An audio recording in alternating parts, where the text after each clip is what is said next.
Hello everyone, welcome back.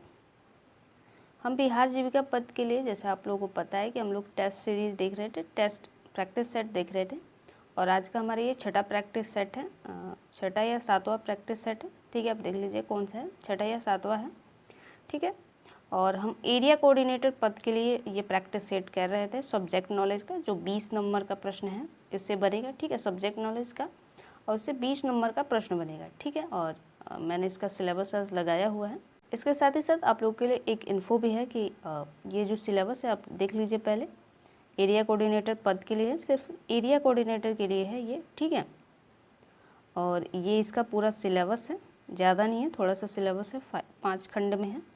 ठीक है, तो आप लोगों के लिए एक इन्फो है कि जल्दी जो ये सब्जेक्ट नॉलेज है, ये इसके जितने भी टॉपिक्स हैं उस पर हम क्लासेस अटेंड करेंगे, यानी इसके सब्जेक्ट की जो क्लासेस हैं उसको क्लियर करेंगे। ठीक है, अभी हम इसके कंसेप्ट के आधार पर, जो कंसेप्ट हम ये इसमें दिया हुआ है उसके आधार पर सिर्फ हम उसका प्रैक्टिस सेट कर रहे हैं। लेकिन मुझे लगता है कि प्रैक्टिस सेट अगर आपको उसके बैकग्राउंड नहीं पता, उसके विषय में पता नहीं होगा, तो आप बेहतर तरीके से प्रैक्टिस सेट को नहीं कर पाएंगे। ठीक है, तो इसी तथ्य को ध्यान में रखते हुए मैंने सोचा है कि इस पर फुल वीडियो लेकर आया जाए, फुल डिटेल में इसको, हर कंसेप्ट को डिटेल में कवर किया जाए। उसके बाद और उसके साथ ही साथ टेस्ट भी देंगे तो शायद बेटर होगा। ठीक है, तो इसी को ध्यान में रखते हुए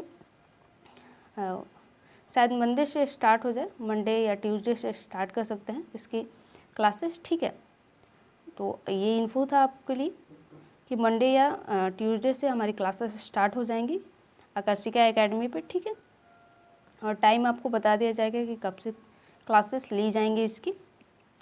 ठीक है, तो ये इन्फो था आपके लिए। अब चलते हैं अपने टेस्ट पे। हम टेस्ट साथ में टेस्ट भी करते चलेंगे। ठीक है, और वो जो सब्जेक्ट है, यानी जो भी टॉपिक्स है उसको डिटेल में कवर करते हुए भी चलेंगे। उसके साथ टेस्ट भी आप लगाते चलेगा, जिससे पता चलेगा कि आपने जो पढ़ा है वो कितना बेनिफिशियल या कितना आपको याद है। ठीक है, कितना रिकॉल है। ठीक है, तो चलिए स्टार्ट करते हैं।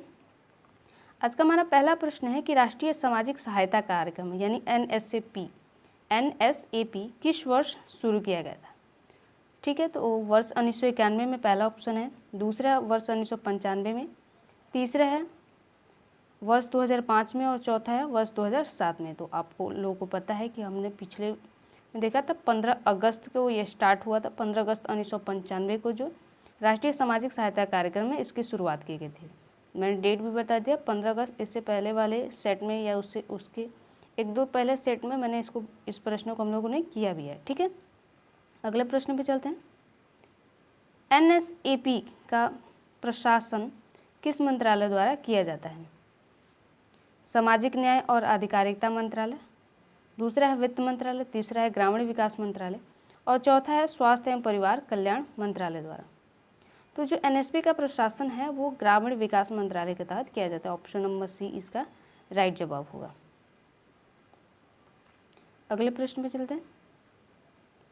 इंदिरा गांधी राष्ट्रीय वृद्धावस्था पेंशन योजना यानी IGNOAPS के तहत 80 वर्ष या उससे अधिक आयु के लाभार्थियों को प्रतिमाह कितनी धनराशि प्रदान की जाती है। पहला ऑप्शन है 200, दूसरा ऑप्शन है 300, तीसरा ऑप्शन है 500 और चौथा ऑप्शन है 1000।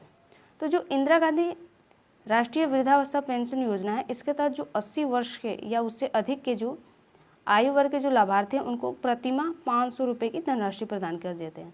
ठीक है, और इससे पहले जो होते हैं यानी 60 से लेकर 79 तक उनको 200 रुपये की धनराशि प्रदान की जाती है। ठीक है, तो इसका राइट जवाब होगा ऑप्शन नंबर सी 500।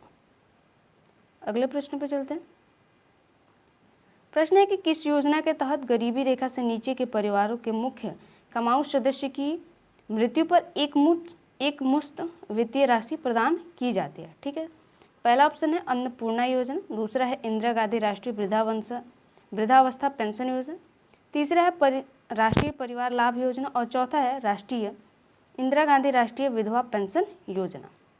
ठीक है, तो इसका जो राइट जवाब होगा राष्ट्रीय परिवार लाभ योजना और इसके तहत 20,000 की धनराशि प्रदान की जाती है। आप लोगों को पता है इससे पहले के टेस्ट में भी हम लोगों ने देखा है कि 20,000 की धनराशि प्रदान की जाती है, तो राष्ट्रीय परिवार लाभ योजना के तहत। उसके बाद है इंदिरा गांधी राष्ट्रीय विधवा पेंशन योजना के लिए पात्र होने के लिए विधवाओं की न्यूनतम आयु, यहाँ पे विधवाएं होंगी, आयु क्या है? ठीक है, 18 वर्ष है, 25 वर्ष है, 40 वर्ष है या 60 वर्ष है।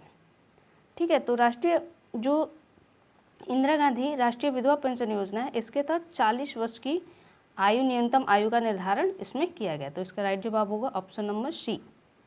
नेक्स्ट पे चलते हैं।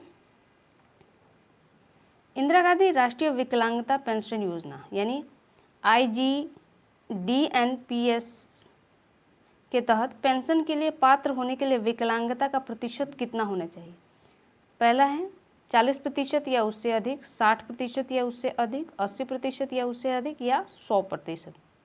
ठीक है, तो जो इसका राइट जवाब होगा, जो इंदिरा गांधी राष्ट्रीय विकलांगता पेंशन योजना है, इसके तहत ऑप्शन नंबर सी यानी 80 या उससे अधिक की प्रतिशत से विकलांगता होनी चाहिए। ठीक है, तो इसका राइट जवाब होगा ऑप्शन नंबर सी 80%। अगले प्रश्न पे चलते हैं। अन्नपूर्णा योजना के तहत पात्र वरिष्ठ नागरिकों को हर महीने कितना मुफ्त अनाज दिया जाता है? मुफ्त में कितना अनाज दिया जाता है अन्नपूर्णा योजना के तहत? ध्यान रखना है, योजना 5 किलोग्राम, 10 किलोग्राम, 15 किलोग्राम या 20 किलोग्राम। तो जो ये अन्नपूर्णा योजना है, इसके तहत जो पात्र वरिष्ठ नागरिक हैं उनको हर महीने 10 किलोग्राम अनाज मुफ्त में दिया जाता है। तो इसका जो राइट जवाब होगा ऑप्शन नंबर बी होगा 10 किलोग्राम। ठीक है, अगले प्रश्न पे चलते हैं